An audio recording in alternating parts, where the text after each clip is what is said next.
Hello once again, everybody, and thank you for joining me here on this Tuesday, January 5th edition of ATS Radio. I'm your host, Adam Burke. I'll be joined today by Brian Blessing, the host of Sportsbook Radio and Vegas Hockey Hotline. Lots to get to here on today's show. We'll talk about the 6 wildcard weekend games. We'll talk about the Century Tournament of Champions out at Kapalua, and also preview another division for the NHL as that season 8 days away from starting here. We'll talk about the other 2 divisions on next Tuesday's show, on the eve of the start of the NHL season. Over at ATS.io, lots of great stuff going on. I encourage you to check out all of the content being put up over there. Some good offers around the sports betting industry, some good stuff from DraftKings and from BetMGM. For new users, head over to the website, read up on the details with those, or download the ATS app where you can read all of the content from ATS.io and also track your bets, look at the odds screen, use the handicapping tools in that app to be a better handicapper here and have a lot more information at your disposal. Or maybe you want to take a look at our premium model subscription over in the ATS app, $9.99 a week, $19.99 a month. A good opportunity for you to see what that model has to say, and it has been doing very, very well here of late. Like I said, we got a lot to get to here on today's show with Brian Blessing, the host of Sportsbook Radio and Vegas Hockey Hotline. And Brian, how's it going today, man? Oh, it's going, pal. The real important question is, how are you doing? Oh, man. And, of course, what Brian's referring to here, Kevin Stefanski, 2 other coaches for the Browns testing positive, 2 players also testing positive here on Tuesday morning. And, it's one of those things, like I was telling you before we started recording here, I mean, all I can do is laugh because I don't really know what else to do. I mean, if it's not one thing, it's another for Cleveland sports fans. And this one, obviously unique to 2020/2021. But, the timing of this just seems, I don't know, all too familiar for Cleveland sports fans. No, and believe me, I feel your pain. And that part of me is like putting a Kevlar vest on, because I could say the same thing, that it would be the most typical Buffalo thing if, you got a team that arguably people are saying the hottest team coming in, and maybe, I think you got to win that first one. Once they win a playoff game, then I really do believe they're in the hunt here, maybe for the big picture. But it would be the most Buffalo thing ever that you got the team that's sitting on maybe making a run, and then all of a sudden it hits them and they lose 6 or 7 guys. My heart goes out to you. That's nonsense. Yeah. They lost the wide receivers, didn't have them for the game with the Jets, and we know that didn't end well. You're playing the Steelers, and I think a lot of people are looking at them with a jaundiced eye because, 11-0, but you're like, who'd they play? And then they kind of limped in on the back end. But to me, you're looking at the game going, oh boy, Cleveland's in, they're playing with house money. All the pressure was on them last week to get in. Everything they do from this point on, season's a success. Dangerous team playing with house money. If you want to take that leap, they're playing with even a big wad of cash money and house money now. If nobody expects them to win because of this thing, that they go in there and football teams, us against the world. So I wouldn't rule out their chances, but it seems so typically unfair. And like you said, you're not shocked by it.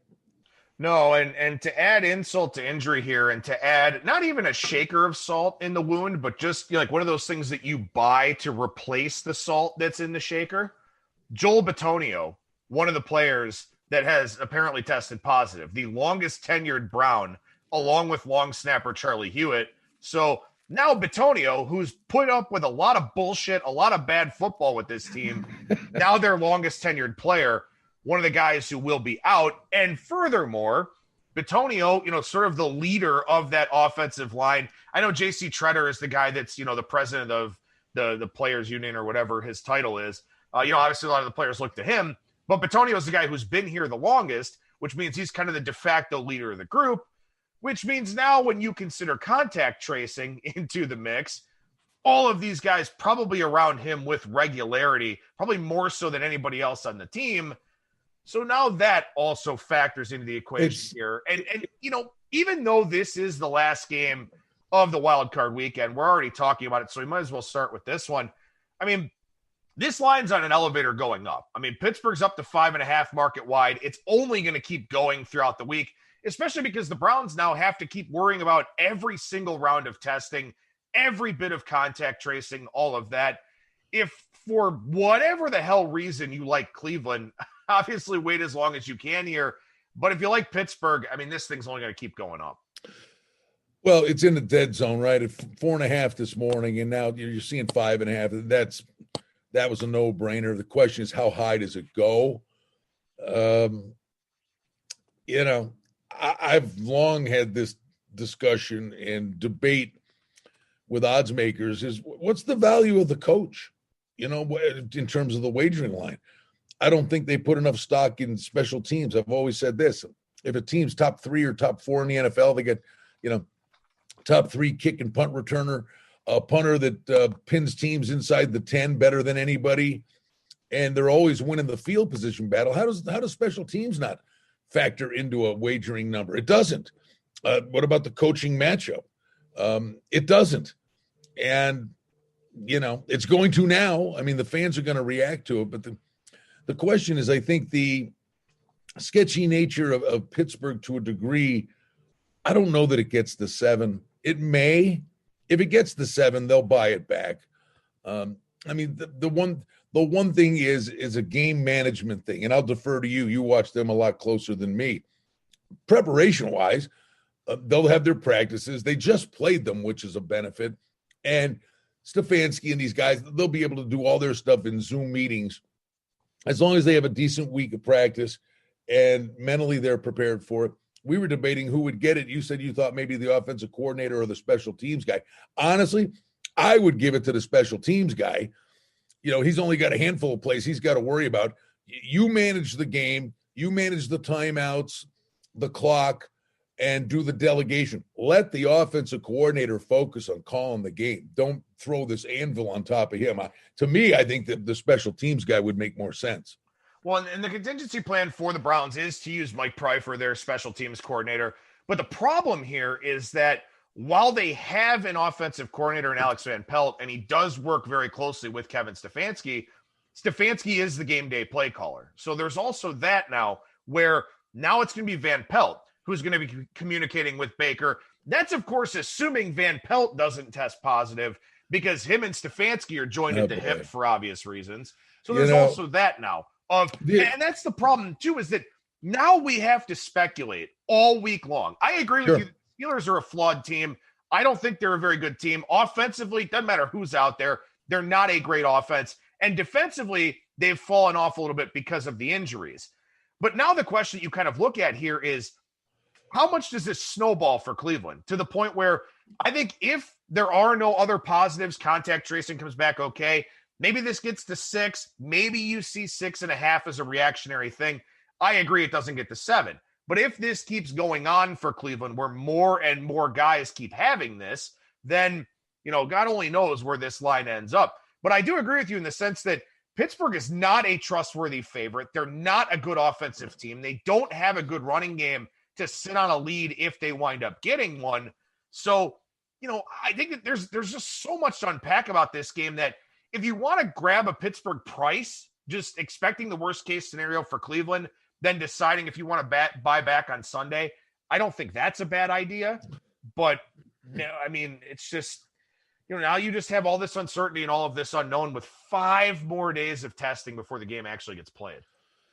Yeah, I'm just thinking of like the big picture this season. For the most part, there have been speed bumps to Tennessee, the Denver thing where they had to play without a quarterback, nuisances. I mean, the Denver thing seemed to be patently unfair, but it is what it is. But here's the fear. I mean, go down the road. All right, Kansas City's playing Green Bay in the Super Bowl, God forbid, right? Aaron Rodgers or Mahomes or, and somebody gets it the week of the Super Bowl, that, this was a season that was going to be played without asterisks for the most part. And now you kind of, and no fans, obviously, now you're just muddying the waters here at the end. It's the world we're living in, but I mean, it flat out sucks. Yeah, it really does. And, I can't imagine at this point in time that they would flex Cleveland out of that primetime spot and play that game at 1 and move Baltimore, Tennessee down, something like that. I don't expect that being a thing. And the Browns, too, they even got a little bit of a break in the sense that if the game was played Saturday, I don't think Denzel Ward would have been able to come off the COVID list because he did test positive, and with the protocols that are in place, it's 10 days or whatever it is. Denzel Ward would have been able to come back on Sunday. So the Browns almost got a break with that, with the schedule was announced.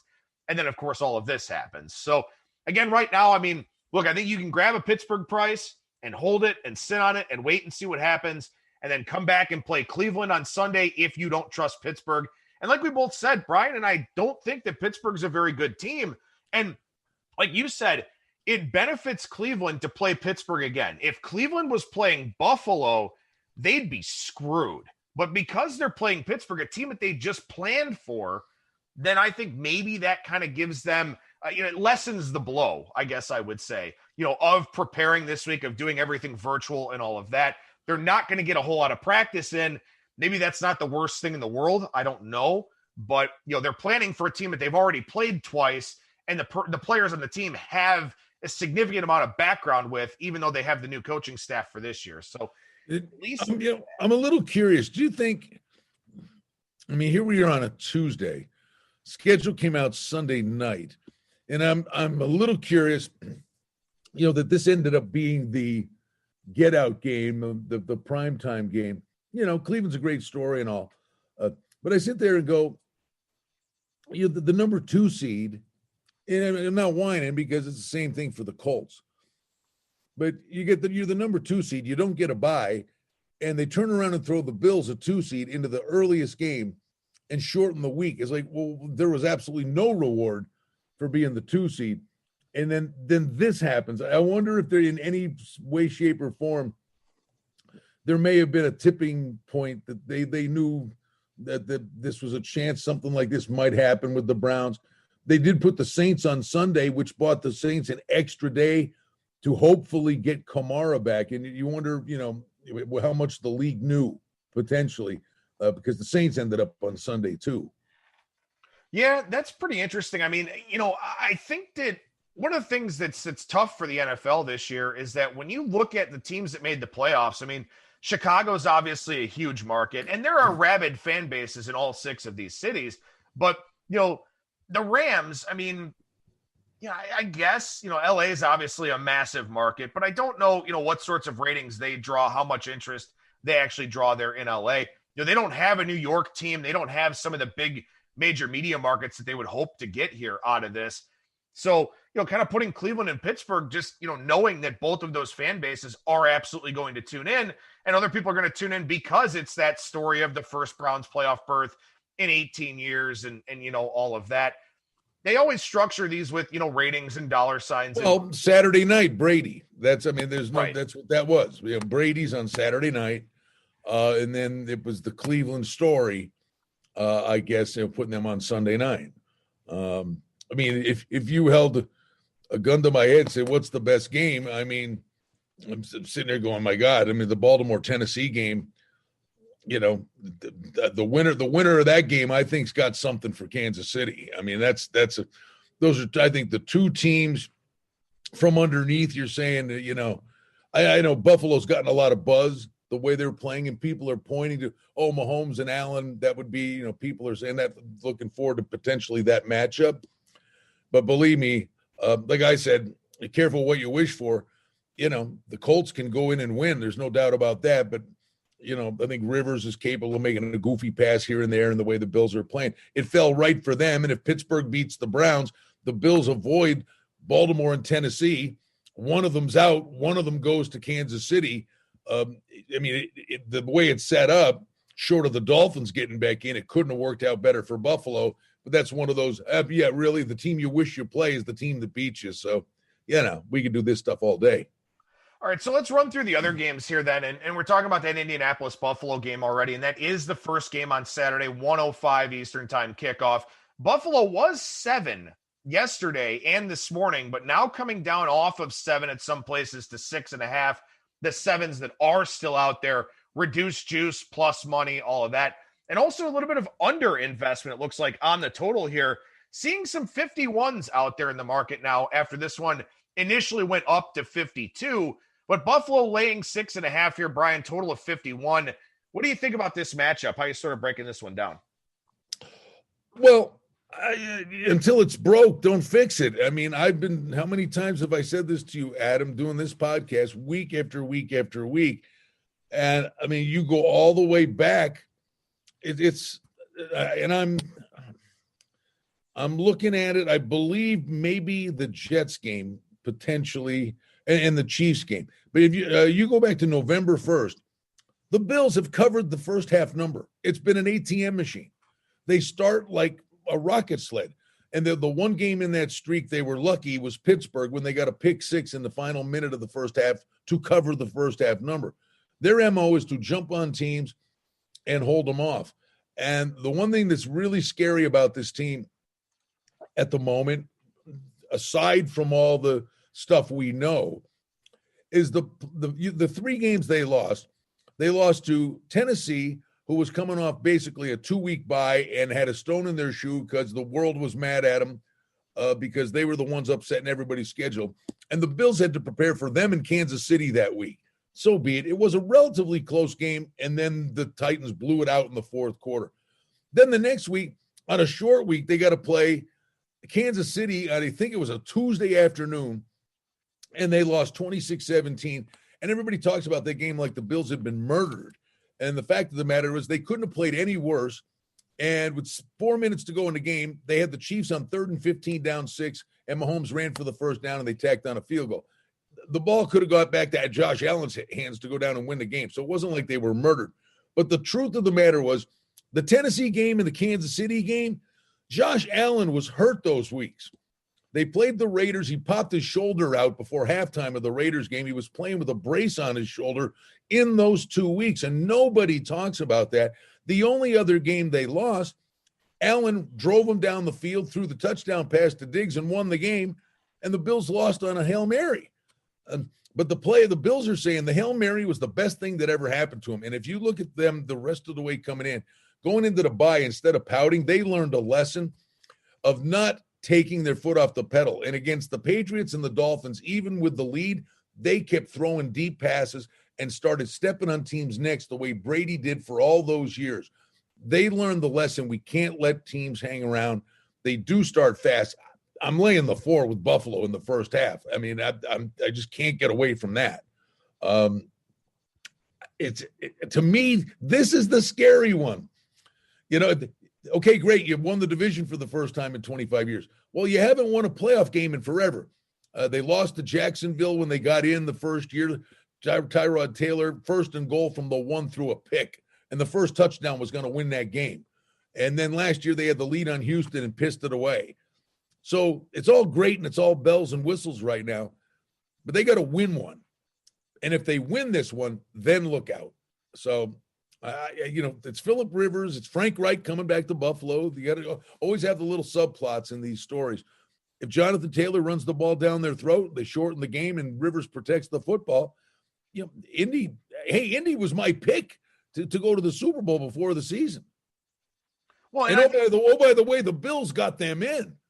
The Bills got them in by beating the Dolphins, so the Bills made their own bet here. No, I think those are all excellent points there. And you think back even to the Pittsburgh game, Buffalo dominated the second half of that one. Same thing that game with Denver, dominated the second half of that one. So this is a Buffalo team I think is very dangerous. And I like what you brought up about the games that they lost. There are very clear-cut reasons why they lost those games. I mean, the Arizona game was largely bad luck, a great play by Hopkins. The Kansas City game, they were right in it, playing on a short week against the team that, look, let's be honest, is still the number 1 seed in the AFC. And they could, honestly, and in that game, Allen was hurt. But in that game, they couldn't have played any worse. I mean, they played a couple of bad games this year. One was the Jets. They beat the Jets 18-10. They played poorly against Kansas City and had a chance in that game. Well, and I look at Indianapolis here, and really, they were close to losing both Houston games in the month of December. The Vegas game, they just kind of took over in the second half where Vegas just couldn't really stop anybody. They lose the game to Pittsburgh. They blow a big lead in that one. And then, workmanlike, I guess we'll call it, against Jacksonville last week. But, Jacksonville, really not much to play for. And the Colts even had some dicey moments in that game in the third quarter. So that's the thing here that you kind of look at is, Indianapolis is not playing particularly well coming into the playoffs. Even though they've won 4 of their last 5, they really haven't been all that impressive in terms of performances. Buffalo absolutely rolling. This is a spot to me where if I'm Buffalo, I'm glad I don't have a bye. I don't want to go a week without playing with the way that they're currently playing. So I don't know what I would do here. I think Buffalo first half is definitely a good look there, minus the 4. They do start fast. And also Indianapolis, look, Houston has Deshaun Watson, but they haven't faced an offense nearly as efficient as this one since, the second Tennessee game, I guess. So this is going to be a situation for Indianapolis where they're going to have to kind of adjust on the fly to a game that they haven't seen a whole lot of lately. I think Buffalo can start very fast. So first half, first quarter, something like that makes sense. I would say that can Indy win the game? Absolutely. But I think maybe the weather looks like it's going to be 30 degrees. It's an afternoon game. Now the wind can swirl there. So got to check that on game day, but the weather, it doesn't look like it's as torturous, lake effect day there. The move to the under surprises me a little bit. The Bills are clicking and they're putting points up on everybody. And say they come out of the gate and they do put points up. The one thing we've watched Rivers do this his whole career, and teams do this. It drives me nuts. If the Bills get say the Bills are up 14, they'll do it. They all do it. It's infuriating to me. They'll go to the cover 2, and Rivers will drive them down the field, and it'll take 4 minutes maybe, and they'll score. And I think the over is the play. I think, Taylor can run the ball. Rivers, if they go to a prevent defense at Buffalo, the backdoor cover would be in play. But the total, I think the Bills are, the way their offense is going right now, Adam, they're feeling their oats. I mean, you got to think the Bills are at worst would get 27, 28 points. They're probably in the 30s. And I think the Colts will do their fair share in this game as well. I'm not on board with the move to the under. If anything, I would have thought the total could have gone up a little bit. All right, so let's look at the next game on the board here. The first one in the NFC between the Rams and the Seahawks. And, it seems like if you kind of read between the lines here, and Ian Rappaport did have a tweet yesterday regarding the status of Jared Goff. And it seems like there's a lot of pessimism right now as to whether or not Jared Goff will be able to play in this game. The Rams and John Wolford did what they had to do last week to get in. They beat the Cardinals. But now this is a different kind of animal taking on the Seahawks, who are a 4.5 or 5 point favorite, depending on where you look. Total 43 for this one. Obviously, it's a tough handicap to talk about 4 or 5 days in advance of the game because we don't know about the status of Goff. But what's sort of your mindset here for this one, Brian? Well, I start by saying I was dead wrong on December 27th, the rematch between Seattle and the Rams. Well, I was right. I had Seattle. But I thought the second game, I thought they would go up and down the field. I really did. I thought the first game maybe was a bit of an anomaly where the Rams won 23-16. Wilson didn't throw touchdown passes. They got a couple of picks. And I thought the second game would be different. They go up and down the field. And that game ended up being 20-9, and everybody was healthy. The Rams' defense is spectacular. So you throw Ramsey on Metcalf. And by the way, Seattle, I don't know what happened to them. It was the weirdest back third of a season because in the beginning, it was Wilson slinging it all over creation. Then you lost the running backs. You had no running game. You think he'd throw it even more. And their play calling just got really conservative. And I know there's no tomorrow now. Everything's on the table. But, man, you look at it, Seattle, 1, 2, 3, 4, 5, 6, 7 games went under the total before this game against the Niners went over the total by 4 points. Seattle's turned into a dead under team, and the Rams questions at quarterback, I think play it safe and just go under 43. What would be different? Yeah, I think that's pretty fair. And also, too, something you've keyed in on, and it was a very astute point that you made here about Seattle that, when they started getting some guys, Jamal Adams and Carlos Dunlap specifically, that defense got a hell of a lot better. I mean, you look at them in the first half of the year, and teams are regularly putting up point totals in the 30s on them. But since that Buffalo game, the 44-34 loss, I mean, 23, 21, 17, 17, 3, 15, 9, 23, they've done a very quality job defensively.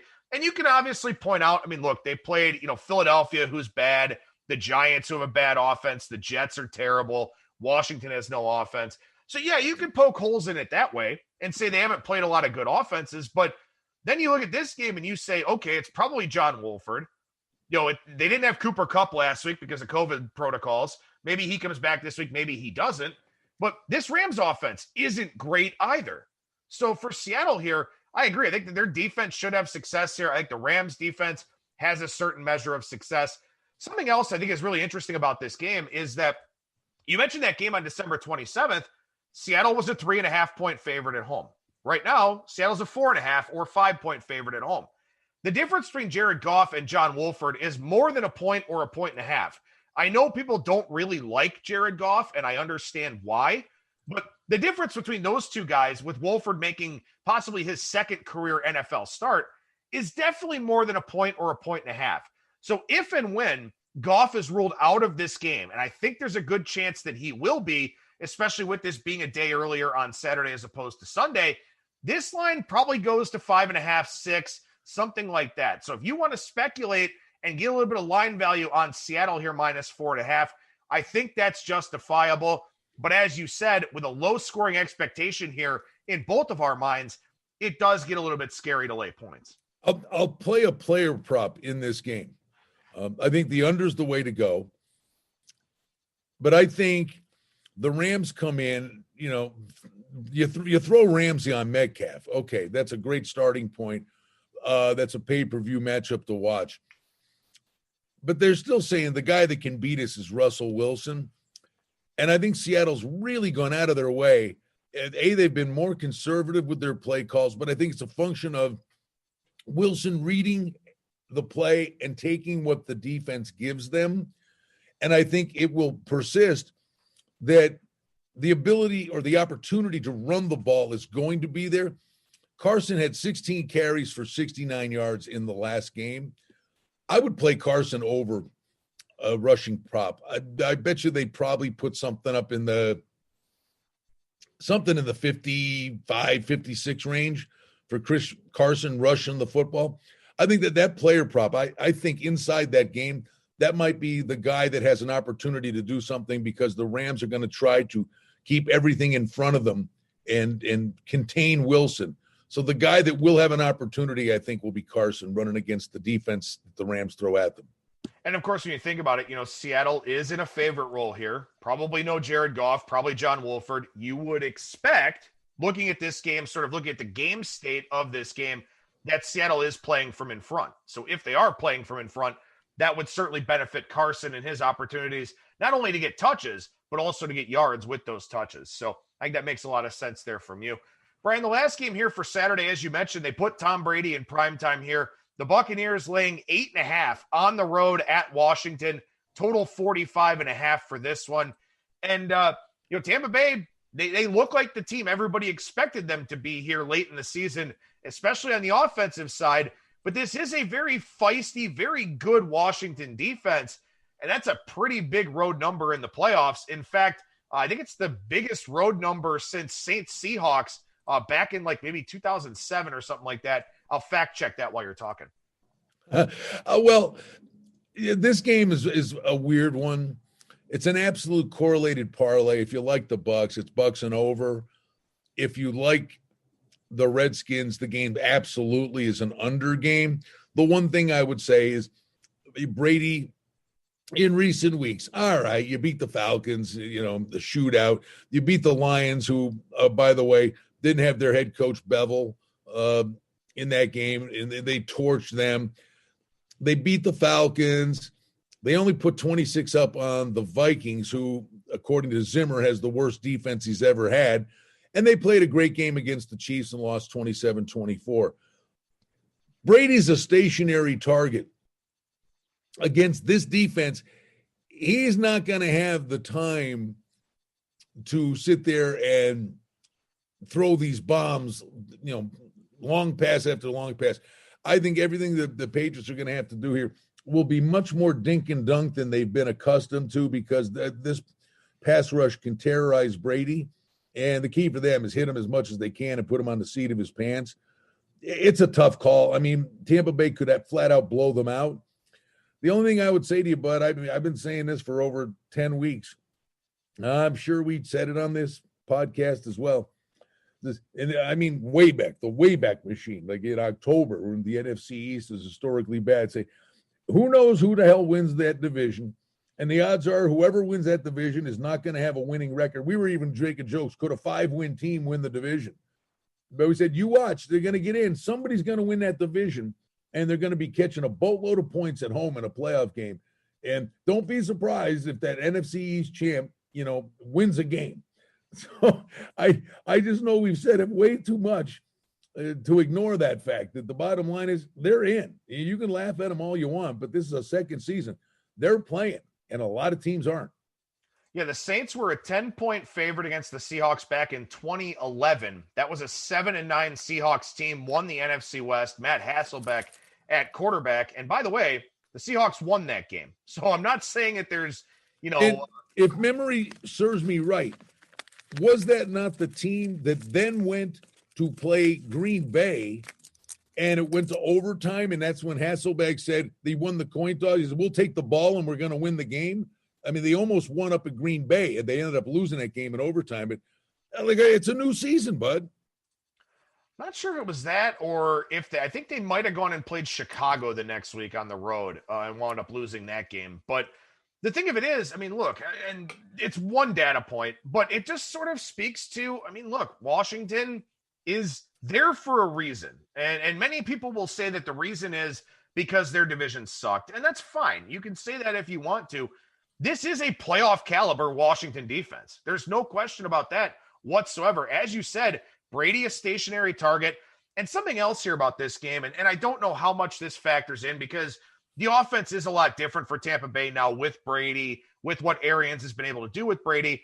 Ron Rivera knows a lot about that Tampa Bay personnel from all of his years there with Carolina, playing in that division. So I don't think Washington is drawing completely dead here. They could get blown out. It is a possibility.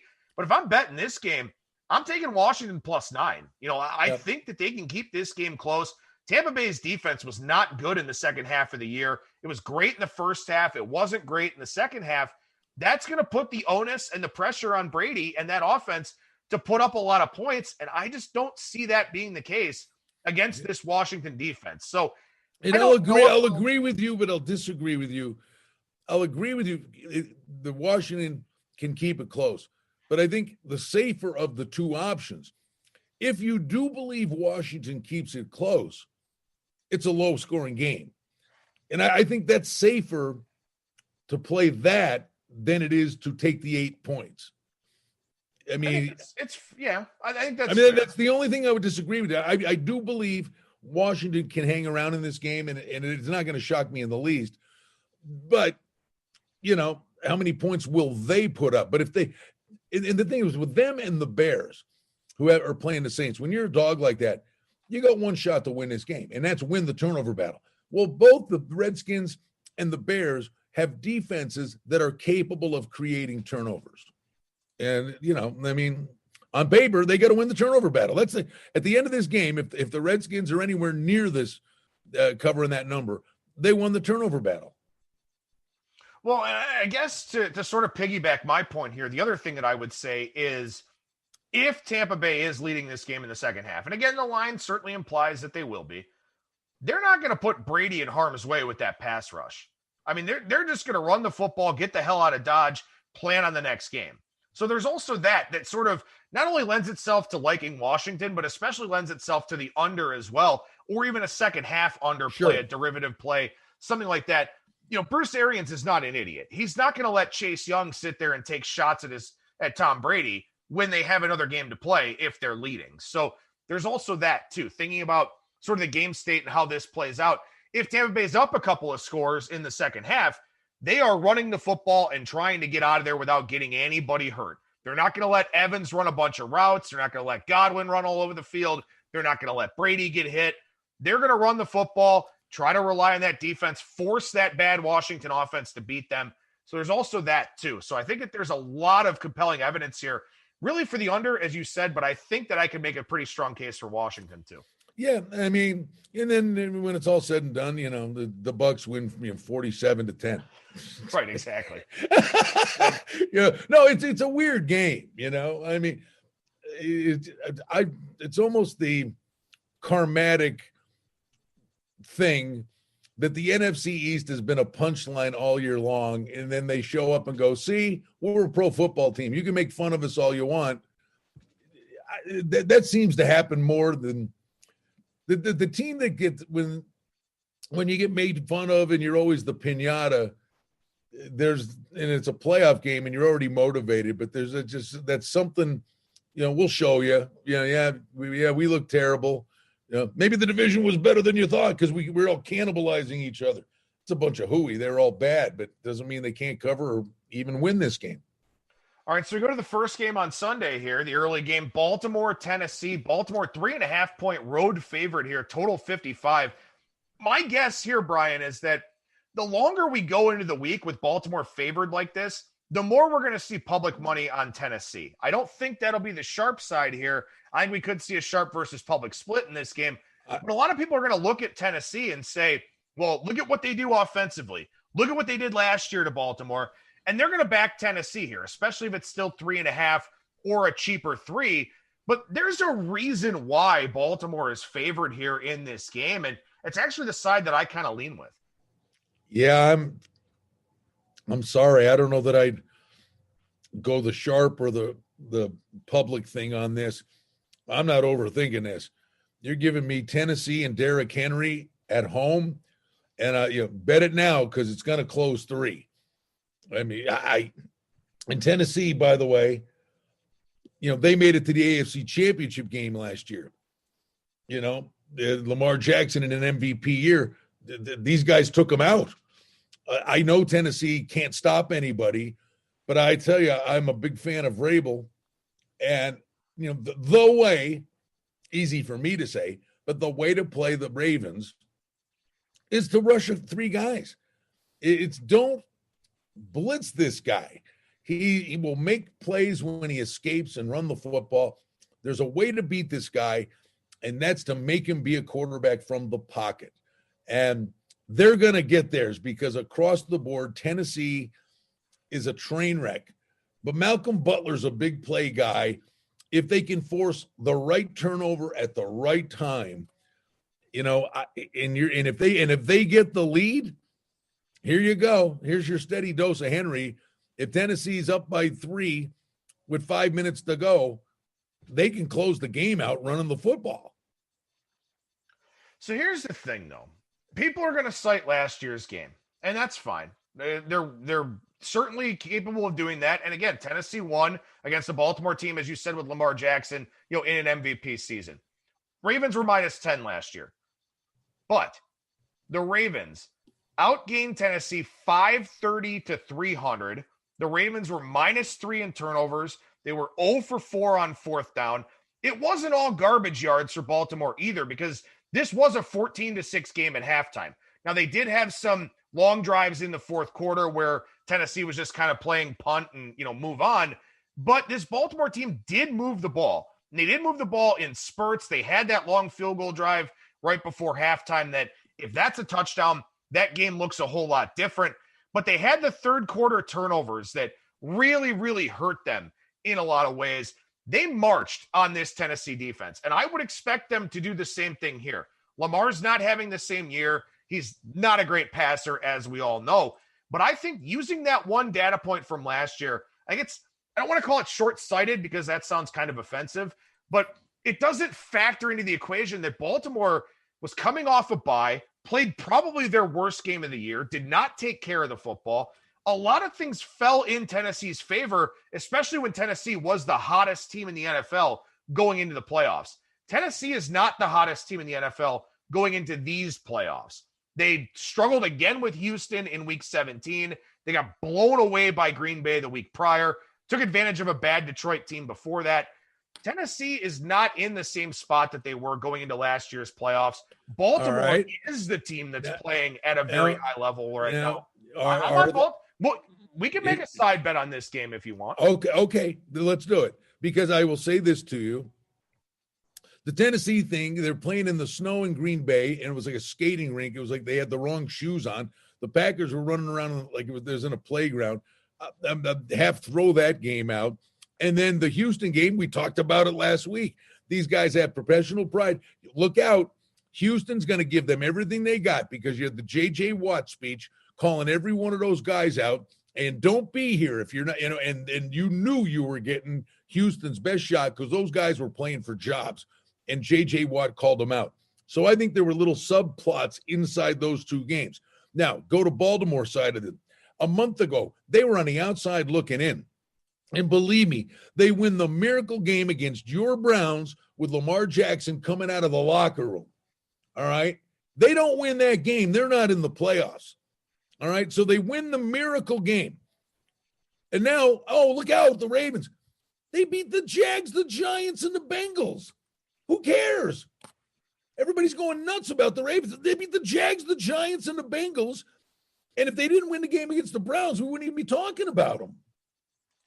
All right, so 3.5 is the number. I don't know if you want to decide here on the spot what we're going to play on it, or if you want to talk about it after the show.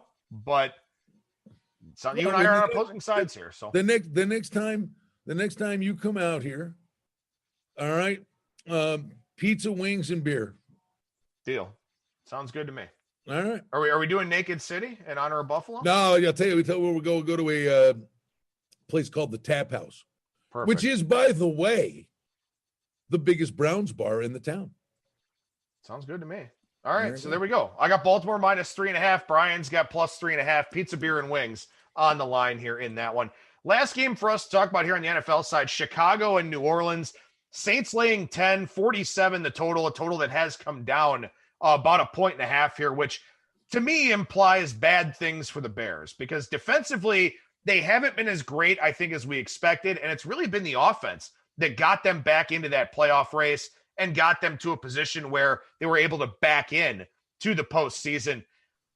This is the least attractive betting game for me here in the wild card weekend with New Orleans laying 10 and 47. Yeah, it's an odd one. I've got this. I mean, it could absolutely be a boat race, but there's something telling me this Bears defense can step up and create some turnovers and hang around in this game. And of all the games, as you said, maybe the least opinion on it, but it would be the Bears for me. I think it's inflated a little bit. Kamara, I think he'll go. If he doesn't go, then it's really Latavius Murray can run the football. But Breeze just doesn't stretch the field anymore. And, and they've got the Taysom Hill infatuation thing where they'll have packages for him in the red zone. It's not this high-flying Saints team. To me. And maybe I'm wrong on that. I mean, they put up, they've lost to the Lions, put 36 on the Texans, shredded the Vikings defense, which is horrible. And then, hammered the Jags. I don't know, bud. I don't know. I think I'd take the points. I really do. I'm not in love with the game, but I'd take the points. Well, and of course, as we're looking at this, I mean, you're sort of talking about an expectation in the 28 to 18 type of range, 29-19 in terms of, team totals and all of that. So if that's where Chicago is going to end up in that 17 to 20 range, can New Orleans get you 30? I think that's the big question here. And, a lot of times I ask myself with an underdog, how many points do they need to score to cover? In this case, I ask myself with the favorite, how many points do they need to score to cover? Can they hold Chicago to 14, 17, even lower than that. Because like you, I don't know if we see a big offensive barrage here from the Saints that gets them into the 30s. I'm not entirely sure. So, like I said, if I had to play anything here, it would probably be Chicago plus the 10, just almost, I don't want to say on principle, but just because it's the more attractive side. But I think of the 6 games, this is one I won't have any piece of. And I get there are different times of a season, but I mean, do you look back at the regular season game? Foles was the quarterback, and the Saints won it in overtime. You know, it was 26-23. It is a rematch game. I don't think not a lot of people are talking about that. And now the Bears offense is more efficient with Trubisky. Look at Brees, 31. So this is what you're talking about again with the Saints. Brees went 31 of 41 in that game for 280. Average length of the reception was 6.8 yards. I mean, everything's underneath. They don't stretch the field. And Kamara, I mean, they won the game. Kamara got his, but the Bears were in it. He had 12 carries for 67 yards and another 9 catches for 96 yards. But the wide receivers at the time, Michael Thomas wasn't playing. But none of the wide receivers did anything in that game. I just think the points are the safer play here. All right, so let's transition away from the NFL and let's go to a place I think both you and I wish we were at. And last year in advance of this tournament, we joked about how we should be doing both of our shows, mine and yours, remote from Kapalua here, the Century Tournament of Champions. Maybe that's the side bet. Maybe that's the side bet. You'll be except an expensive side bet. I say nobody will pay it off.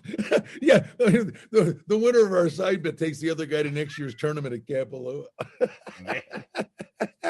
Yeah, I tell you what, I'd love to be there. I was supposed to be in Maui in April this past year, but obviously COVID happened.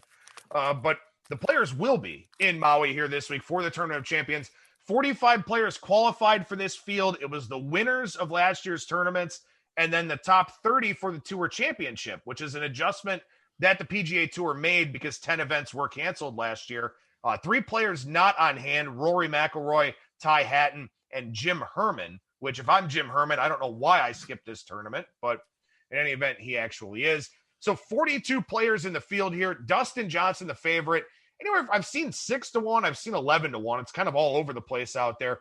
Justin Thomas, second favorite, 7-1, 8-1, 9-1 in that range. Both DJ and JT, 2-time winners of this event. Rahm, DeChambeau, Schauffele, Patrick Reed is a winner and 2-time runner-up.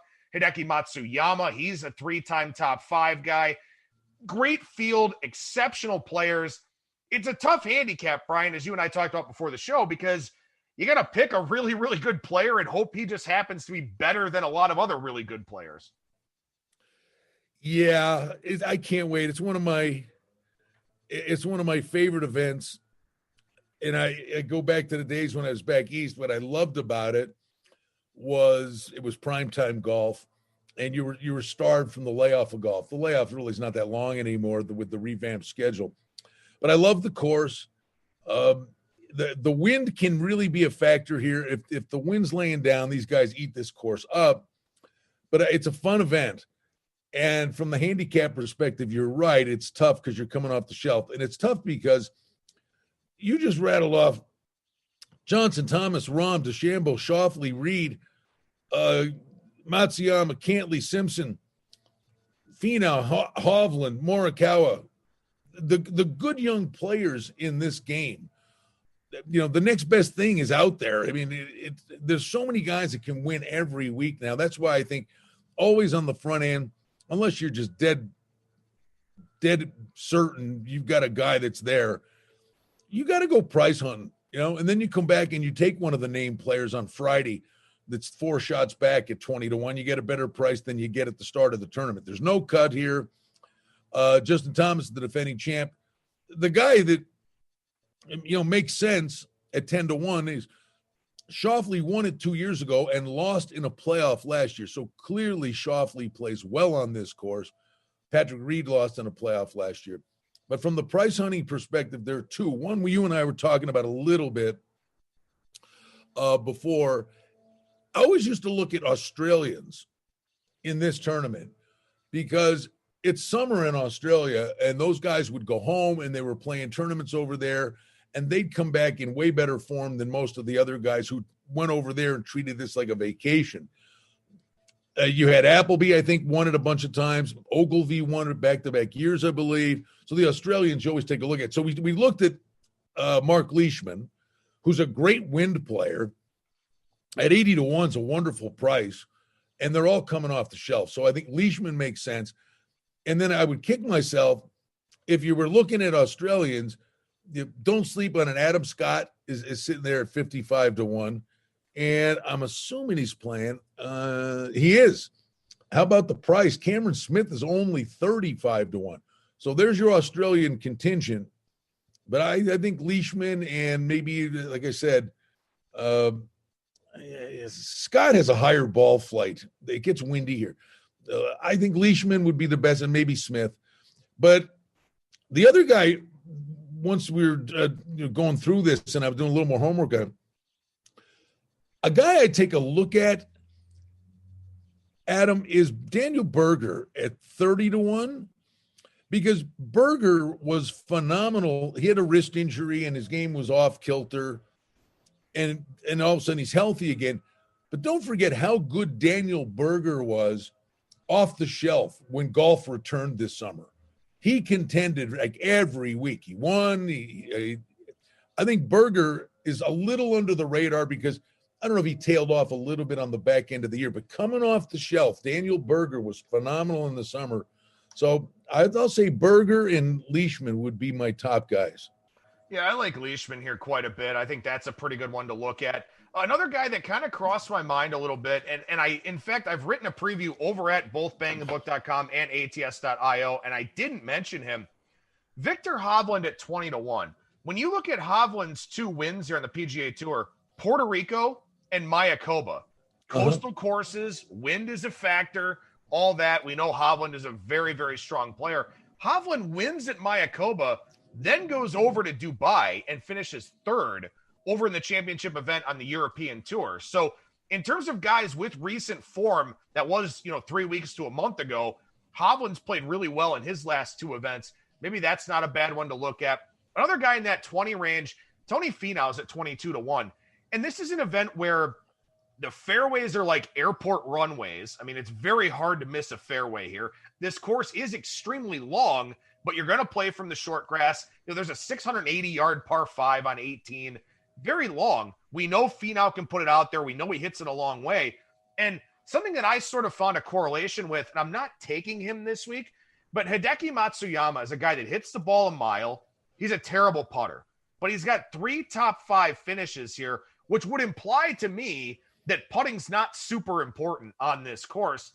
Finau's not a great putter. I think he's a better putter than Matsuyama, but he's a guy that does hit the ball a long way. So Hovland, Finau, and Leishman would be the 3 that I'm kind of looking at here. And then maybe as a sort of a flyer play, if you could find the best price out there, Cameron Champ's another guy that hits the ball a country mile. He's in the 50, 55 to 1 range. He's a guy that maybe I'll consider. He's off the board right now for me in terms of, Hovland, Finau, and Leishman being my top 3. But Champ is a guy that's on my short list to take a deeper look at. Yeah, and, well, it's no surprise, by the way, Patrick Reed lost in a playoff here. Patrick Reed, he plays the ball flight. If the wind is a factor, Patrick Reed is a great wind player, plays a draw, plays knockdown shots, and Reed is absolutely would be on a short list too. I'll throw one at you, and if I'm reading this right, we haven't seen him. Is that right? Let's see here. No, okay. Yeah, he missed a couple of cuts.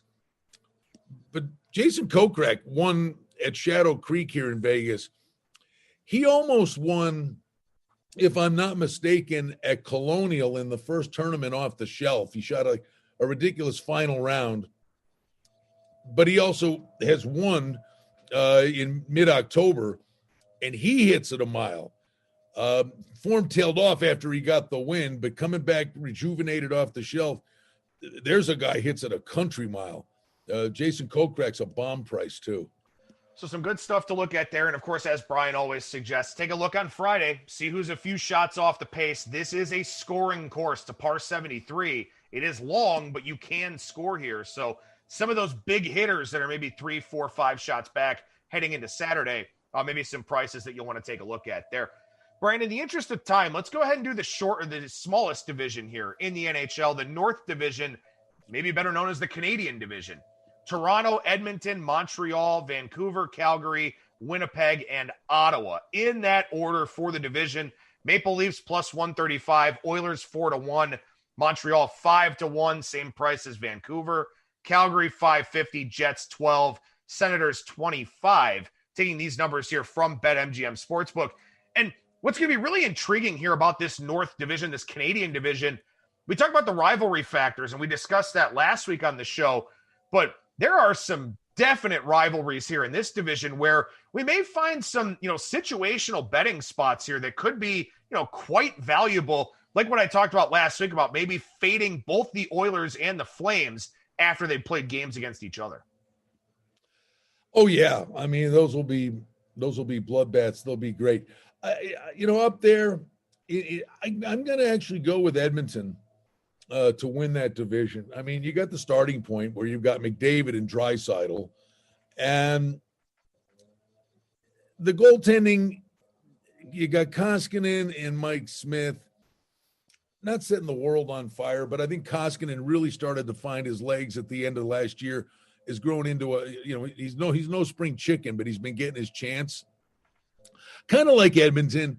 Toronto score a boatload of points. The defense is still real sketchy. The team I think that's going to – there are two teams. One, I think Vancouver is interesting because they felt good about themselves the way they played in the bubble.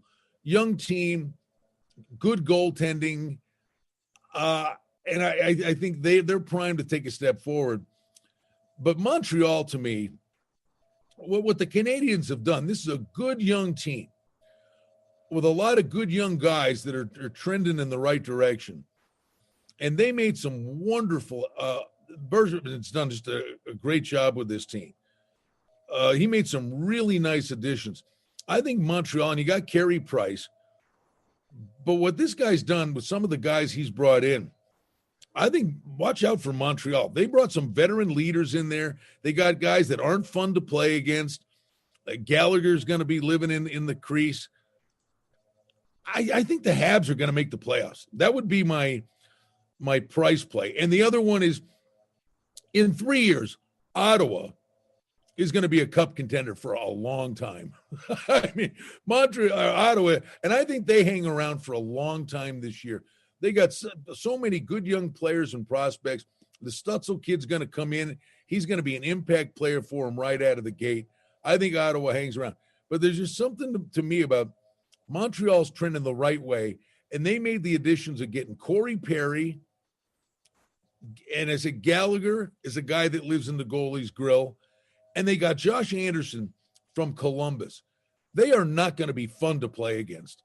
I think Montreal's the up-and-comer. I think what's really challenging about this division, and we talked about this when we took a look at the Central, we talked about the goaltending and, how important that's going to be. And in particular, having a backup goaltender. In this division, I think the goaltending is pretty suspect across the board. Conor Hellebuyck, obviously great for the Jets, but not much of a team in front of him. The Flames pick up Jacob Markstrom, who was great for the Canucks in the bubble last year, or last season, I guess I should say. Markstrom, I think that's a big upgrade for the Flames. The Canucks, I mean, is it Demko? Is it Holtby? What are they going to do there with that situation? I don't love the goaltending for Toronto. I don't love the goaltending for Edmonton. I don't know what's left of the top end of Carey Price, who, was obviously a Vezina Trophy contender for years and years and years. What's left in the tank for that guy? Can he still be, that going up those numbers? Keep going. I think that's the hard thing here, man. I think the goaltending in this division is just top to bottom not good, and that leads to probably a little bit of a higher variance division, I think. Well, again, I come back to Ottawa. Now, all the young studs they've got, they made a trade. They get Derek Stepan in. They get Dadonov that comes over. They get Anisimov. And you look at the young players they've got. They get Austin Watson, who's a kind of a physical presence. But now you're going to be adding this Tim Stutzla in there, along with Brady Tkachuk. But what they've got on the blue line, Thomas Chabot, they get offense from the blue line. I think Eric Brandstrom's a prospect that Vegas traded to get Mark Stone. They let him ferment in the minors. I think he makes this team. I think he's going to be very good for them. And they drafted Sanderson with the 5th overall pick, another promising young defenseman. But the one, and we'll see if it works, but they get Matt Murray. Murray won cups. And you wonder if it was just time and a change of scenery. I mean, I'm not like a huge Matt Murray fan, but would it shock me if he comes over here in the change of scenery and you get a short-term bump from that and a great season out of Matt Murray? I'm not saying Ottawa's making the playoffs, but I think they're within shouting distance of it with 10 games to go. I watch out for Ottawa. They are not going to be an easy out. Well, and of course, in this division with only 7 teams, the top 4 still make the playoffs. So, that certainly brings Ottawa, into some level of contention for the playoffs. And, it's one of those things where, like I said, I think you're going to have a lot of good spot play opportunities because, as I talked about, the goaltending just not great overall in this division. You've got some bad blood rivalries and all of that. So I think on a game-by-game basis, this is going to be much easier than taking a look at the overall picture. But, hey, should still be a very interesting division there north of the border. Brian, last thing I got to ask you, man, tonight, USA, Canada, World Junior Gold Medal game. Who do you like? Yeah, good question. It's going to be great. I mean, that was a great game, USA and Finland. Finland is a nightmare. I love the way the Finns play hockey. They're one of my favorite countries to watch. I always play Finland in those kind of tournaments. There was nothing available out here. I didn't play it, but I love the Finns. They came back at the U.S. and then the U.S. gets the late goal from, how you say it? Kaliev? Kaliev, yeah. What a wrist shot. Oh, that was great. Hard fought game, went right down to the wire. Canada's an all-star team. There's no getting around it, but this U.S. team, watch their third line. Those guys are playing their lungs out. Zegras has been great for the U.S. team. Good team speed. It's going to come down to, Spencer Knight's going to have a great game. And I think U.S. has a big shot in this game. From a pressure perspective on home soil, these Canadian kids, they live for this. The country lives for this. The pressure's on Canada. I think the U.S. has something for them. But, Canada's just loaded. It's funny. I can't wait. As soon as this ends, Dylan Cousins is going to go play for the Sabres. He or Zegras will be the player of the tournament, depending on who wins the game tonight. And I've been watching this Dylan Cousins, and I'm trying to figure out who's he play like. It dawned on me, he really plays like Mark Stone. This kid, he just creates turnovers, swats stick out of the ice, and the puck just always ends up on his stick. They're loaded. There's great players, both sides, high octane, high passion. Canada's a deserving favorite, but I think the U.S. has the team speed to give them fits, and it's going to be on the goalie. And I think Knight can do it. I think the U.S. wins. I certainly hope so. Should be a great game tonight on NHL Network, and it's not overly difficult. Not that I should promote this, but it's not too hard to find a stream of the game if you don't have NHL Network. Just make sure that you find something that's safe and secure, as opposed to finding some sort of shady link. Oh, great turn! I love it. And then, by the way, and just one quick note: we got to go because you and I are doing another thing soon. And if I don't leave, we ain't doing it. but I would watch the beginning of the NHL season and compare it to how this tournament went, because in the beginning I'm focused on a couple of 3 or 4 of the Sabres prospects, and I'm obviously focused on the Golden Knights prospects for the radio show we do here. So I'm watching some of these individuals and watching the early games of the tournament. Go, okay, and he's fine. No, I thought he'd be more. It's amazing. You get 3-4 games into the tournament, and you're going, whoa, okay, there it is. That's what I was hoping for. These kids had not played hockey since last February. So the tournament built where teams got better, but the individual guys shook off the rust. And so don't lose sight of the fact there are 7 NHL teams that didn't make the playoffs and hadn't played hockey or played a game since last March. So that's going to be a factor in the first 2 weeks of the NHL season. Who's able to come out of the gate good? If you find somebody that looked really good in their first game, ride them. If you find somebody that really looked out of sorts, fade them for 10 days to 2 weeks, because they are shaking off rust. You cannot mimic game speed on in-house scrimmages. No, that's an excellent point. Lots of excellent points on today's show with Brian Blessing, the host of Sportsbook Radio and Vegas Hockey Hotline. And Brian, how can people check out those 2 shows of yours? All right, Adam. Pretty much everything's on my Twitter at Brian Blessing. We put the show links up there. Sportsbook Radio, we've been doing forever. Got picked up by the Sports Grid Radio Network, and now I do an extra hour for them. So from 2 to 4 Eastern time, I'm on the Sports Grid Radio Network, which debuts on Sirius Channel 204 starting on Thursday. So we're really excited about that. And if you're a hockey fan, kshp.com, there's a listen live function, sportsbookradio.com. All the shows are archived, and that's on at 1 p.m. Pacific time. If you're a hockey fan, it's all about all the stuff that's going on all around the league with great guests from around the hockey world. And today, on our first hour at 2 Eastern, 11 Pacific time, we got a certain guy who's going to sit in for the hour, and that would be you. That would be me. And I feel like we'll probably talk about a lot of the same topics that we talked about here on today's show, just on yours. So definitely looking forward to that. Always appreciate you asking me to come on, and appreciate you doing my show here on Tuesday mornings as well. So thank you so much, Brian, and I'll talk to you again later, and our listeners will hear from you next week. All right, buddy. And, if you go out to that Browns facility, just make sure you got a mask on. Yeah, thank you so much. There you go. There's Brian Blessing, once again, the host of Sportsbook Radio and Vegas Hockey Hotline. Follow him on Twitter at Brian Blessing, and check out the videos he did previewing the Wild Card Weekend over on our ATS YouTube page. Not sure if I'm going to do a show tomorrow or not. I don't have anything scheduled as of yet, but may make a late switch to do that. We'll definitely be on Thursday with Brad Powers talking college football for the national championship game and the NFL playoffs. But, who knows? You may hear from me tomorrow. If not, you'll hear from me on Thursday. That'll do it for me. Thank you so much for listening, everybody, and I'll talk to you again real soon.